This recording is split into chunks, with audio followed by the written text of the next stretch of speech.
warahmatullahi wabarakatuh. Halo semuanya, kembali lagi di video aku. Nah, pada video kali ini kita akan membahas materi yang berjudul Manajemen Pembiayaan Pendidikan. Sebelum masuk ke materi, seperti biasa, saya akan memperkenalkan diri terlebih dahulu. Perkenalkan, nama aku Alfia Janita Sari dengan NPM A1C024047 dari Program Studi Pendidikan Matematika Fakultas Keguruan dan Ilmu Pendidikan Universitas Bengkulu. Dengan dosen pengampuku, Dr. Muhammad Kristiawan MPD dari mata kuliah Pengelolaan Pendidikan. Setelah menonton video nanti, jangan lupa mengisi link evaluasi yang ada di deskripsi atau di kolom komen ya.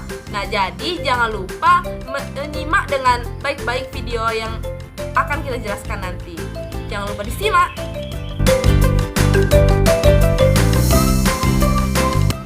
Baiklah, yang pertama langsung saja kita bahas pengertian dari manajemen pembiayaan pendidikan.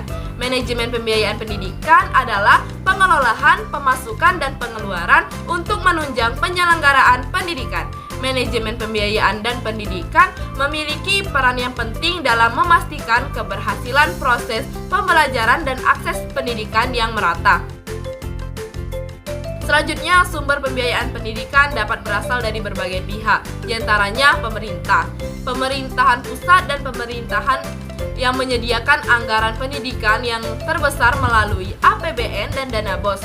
Yang kedua, orang tua siswa. Orang tua siswa memberikan sumbangan fasilitas belajar siswa, sumbangan pembangunan gedung, dan iuran SPP. Yang ketiga, masyarakat sekitar sekolah.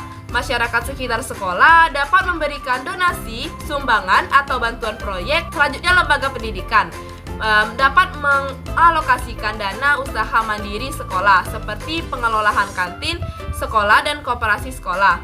Bantuan dari luar negeri. Lembaga pendidikan dapat menerima bantuan dari luar negeri juga. Hal-hal yang berpengaruh terhadap pembiayaan pendidikan secara garis besar dipengaruhi oleh dua faktor eksternal dan internal.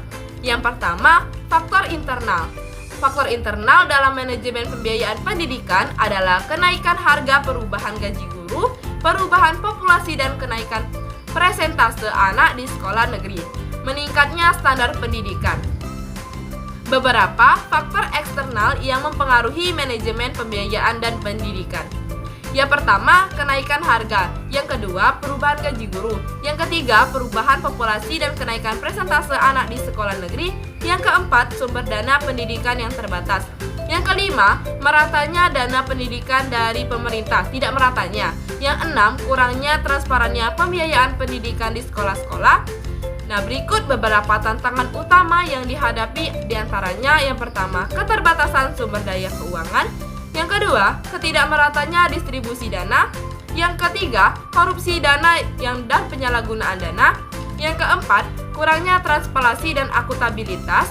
Yang kelima, ketergantungan pada sumber dana tunggal. Selanjutnya, beberapa cara untuk mengatasi tantangan tersebut, diantaranya yang pertama, diverifikasi sumber pendanaan. Yang kedua, peningkatan transparansi dan akuntabilitas. Yang ketiga, perbaikan sistem pengawasan. Yang keempat, peningkatan kapasitas manajerial. Yang kelima, penerapan kebijakan dengan sentralisasi. Yang keenam, mendorong partisipasi masyarakat. Dan yang ketujuh, mengoptimalisasi teknologi.